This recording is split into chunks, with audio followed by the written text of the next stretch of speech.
this question is one that is considered problematic from many perspectives.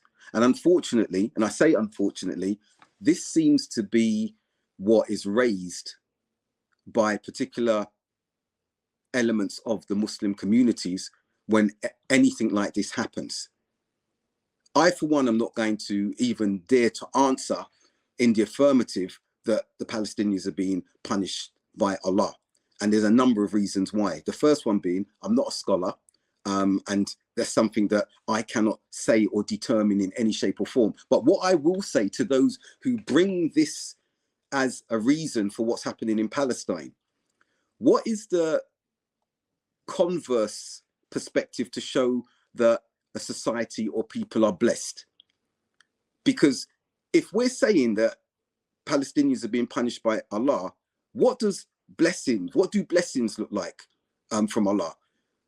We know about safety and security in a land, but then are we going to say that that safety and security includes fireworks and activities and events and celebrations taking place, where in contrast to the fireworks, we're seeing bombs being dropped on the Palestinians, and those who are enjoying those festivities and everything, wherever they may be in the world? We just recently had 5th of November. We're seeing events taking place across the world, Middle East included. So does that mean that they are blessed, but the Palestinians are punished?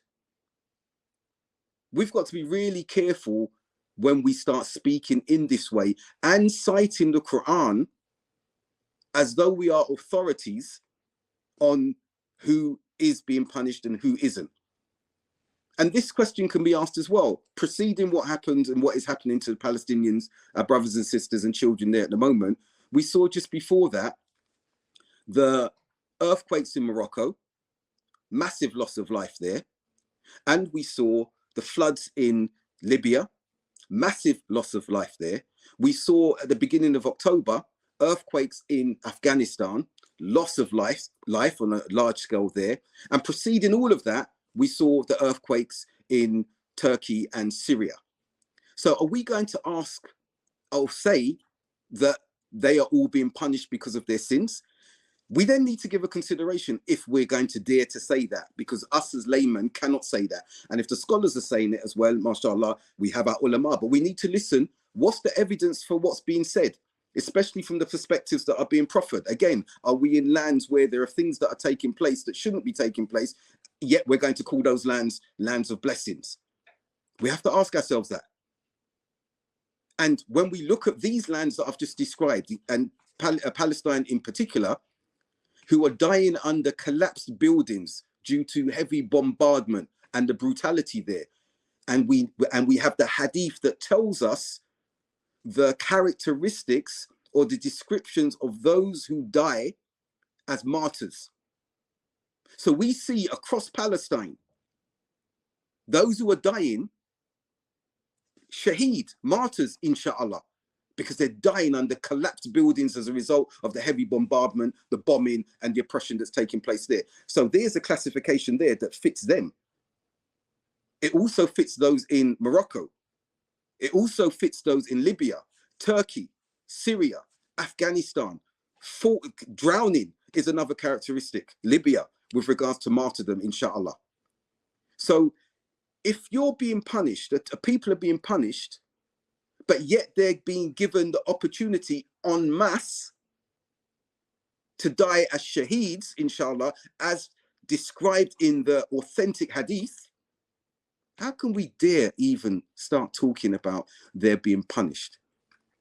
How can we dare start talking about and alleging and accusing them of being polytheists, mushrikeen, ahl al-bidah, people of innovation?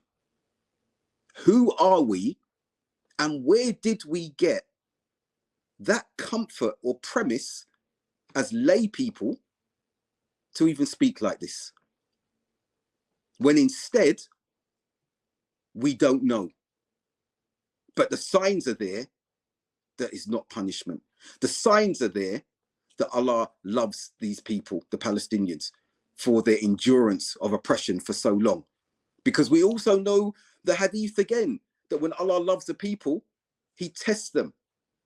And we are tested according to the degree of our faith. And those who are tested the most are the Anbiya, are the prophets and the messengers, alayhim as-salam. And then after that, the Siddiqeen, and according to their rank and everything.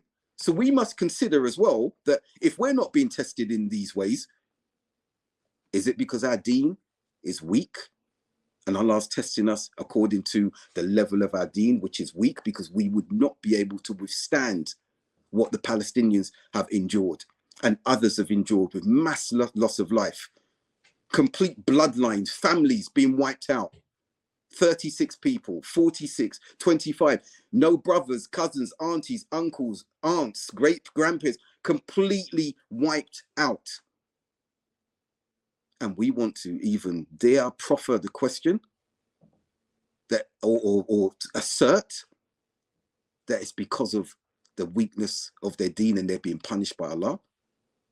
We need to fear Allah, that he's not punishing us because of the hardness of our hearts to even assert such a statement or such a view. And that we are the ones being punished because of our impotence, because of our ineptitude. But yet we don't see it.